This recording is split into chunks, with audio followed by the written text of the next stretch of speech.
Queen Njinga of Ndongo was a symbol of resistance to colonialism, and she is still remembered today as a national hero in Angola. She lived between 1583 to 1663 and was a fearless warrior queen who led her people in a long and bloody struggle against the Portuguese colonization of Angola. Njinga of Ndongo was known for her intelligence, her cunning, and her ruthlessness, and she was feared by both her enemies and her allies. Njinga was also a brilliant strategist, and she used a variety of tactics to defeat the Portuguese. She fought them on the battlefield, she negotiated with them, and she even used trickery and deception. She was also a master of disguise, and she often disguised herself as a man in order to get close to her enemies. Njinga was born into the royal family of the Ndongo Kingdom in Angola. Her father was King Angola Kiluanji I, and her mother was Queen Nzinga Mbande. Njinga was educated in the ways of war and diplomacy, and she quickly showed herself to be a skilled leader. In 1622, the Portuguese invaded Ndongo. Njinga's brother, King Angola Mbande, was killed in battle, and Njinga was forced to flee. She took refuge in the neighboring kingdom of Matamba, where she raised an army and began to fight back against the Portuguese. After a long and bloody struggle, Njinga was finally able to force the Portuguese to recognize her as the Queen of Matamba. She ruled for over 30 years, and she helped to preserve her people's independence from the Portuguese.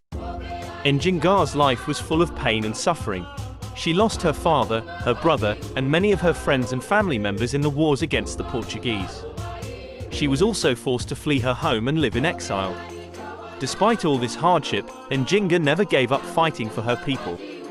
She was a true inspiration to her followers, and she is still remembered today as a symbol of courage and determination. In the first of a series of meetings, Nzinga sought to establish her equality with the representative of the Portugal crown. Noting that the only chair in the room belonged to Governor Correa, she immediately motioned to one of her assistants, who fell on her hands and knees and served as a chair for Nzinga for the rest of the meeting. Despite that display, Nzinga made accommodations with the Portuguese.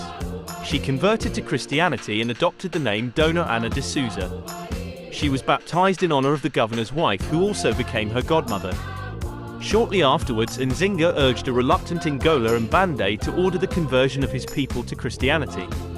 In 1626, Nzinga became Queen of the Mbundu when her brother committed suicide in the face of rising Portuguese demands for slave trade concessions. Nzinga, however, refused to allow him to control her nation. In 1627, after forming alliances with former rival states, she led her army against the Portuguese, initiating a 30-year war against them. She exploited European rivalry by forging an alliance with the Dutch, who had conquered Luanda in 1641. With their help, Nzinga defeated a Portuguese army in 1647. When the Dutch were in turn defeated by the Portuguese the following year and withdrew from Central Africa, Nzinga continued her struggle against the Portuguese. Now in her 60s, she still personally led troops in battle. She also orchestrated guerrilla attacks on the Portuguese, which would continue long after her death and inspired the ultimately successful 20th century armed resistance against the Portuguese that resulted in independent Angola in 1975. But why was Queen Njinga of Ndongo so feared? Njinga was feared by her enemies for her intelligence, her cunning, and her ruthlessness. She was also feared for her ability to disguise herself and infiltrate enemy territory. She was a master of guerrilla warfare, and she often used surprise attacks to defeat her enemies. She was also feared for her willingness to use violence. She was not afraid to kill her enemies, and she often did so in a very public way. This made her a very effective deterrent against those who would dare to oppose her. Despite repeated attempts by the Portuguese and their allies to capture or kill Queen Nzinga, she died peacefully in her 80s on December 17, 1663. Opens in a new window en.wikipedia.org.